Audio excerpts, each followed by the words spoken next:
ka-chismis trend! Welcome back to my YouTube channel. Proud na ibinahagi ng aktor na si Daniel Padilla sa kanyang latest interview ang ilang pointers at kaalaman nito tungkol sa negosyo. Be your own boss. Diba? So, sa pagsimula ng negosyo, okay yun. Pero maigi yung, again, may gumagabay sa'yo. Dahil kung may puhunan ka lang, medyo mahirap, dahil sa panahon ngayon hindi madaling kumita ng pera at ayaw nating masayang yung puhunan natin.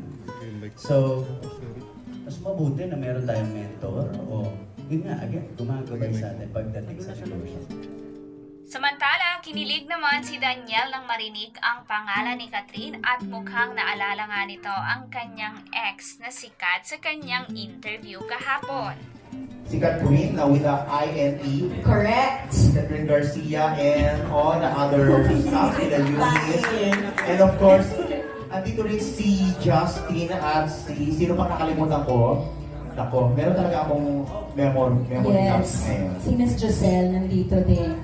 Ayan, meron din tayo akong paso para Ayan, toast. binibigay na po ang ating mga toast for today. Siguro we can also ask one. Hiningian naman ng reaksyon si Daniel Padilla sa trending video ng movie nila ni Catherine na House of Us kung saan dito ay tinawanan lamang ni Daniel ang trending na ito sa social media. O ano, Jo? Kaya ko ba? Oo, pagod ngayon yun. Pagod na pagod. Isang araw ko sa interview namin si Carmelo. Lagi ako sa pambibig niya. Pag pumayag si Kuya. Anong klase ka ba? Anong pag pumayag? Ginawa niya na nga. Kasi bakit ka ba? Mga gano'n. So, gano'n ka ba ka-strict ka sa Kuya? Hindi naman ako stricto. It's just that, again, I know the industry. You know, in the industry, it's not kind. You know, I mean, it's beautiful, but at the same time, it's also cruel, right? And, kapatid ko yun di ba? Hindi mo maiiwasan na masasaktan at masasaktan ka dito sa industriya ito.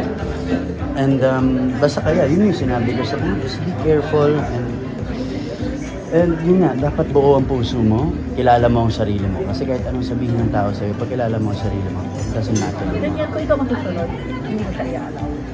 Well, kung ako lang hindi, pero hindi naman mangyayaring ako lang masusunod. Sariling buhay ang kapatid. Kung sakali lang. Hindi pwede, diktador na tayo. I'm sorry ma'am, hindi talaga pwede kasi kung ako masusunod, sasabihin ko pa rin kung anong gusto niya. At the end of the day, I want to be supported. Hindi ko pwede sabihin sa kanya, wag. Dahil kung yun ang gusto niya. Diba? At yun ang pangarap niya. Yun lang, again, I'll be very protective. And babantayan ko lang talaga yung kapatid ko. Lagi ako nandito. Sa projects ka dahil. Yeah, just want to... Kay Carla. Siyempre. I mean, may nakatang nanay ko. Diyos ko, siyempre nanay ko, mentor ko eh.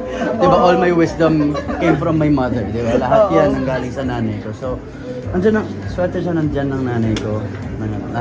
Galing din sa industriya at nandito rin ako, na nandito pa rin sa industriya. Na may tagagabay din para sa kanya. Pero, siyempre, at the end of the day, ang trabaho niya, diba? So, kailangan niya ipakita yung drive and yung passion niya dito sa gagawin. Dahil ganun kami. Anong wishlist mo sa kanya na project? Kung meron. Hindi ko alam. Hindi ka doon. Hindi, pero hindi. Alamin ko kung anong project ang ibibigay sa kanya. Siyempre, doon ako pwedeng magsalita. Diba? Dahil alam ko rin kung anong para sa kanya. So, yun lang. Pero kung anong gusto, hindi pwede. I won't decide for you. So, gusto mo na makasama yung one project? May ganda nga kaya. Pero sige. Para pakita ang gusto.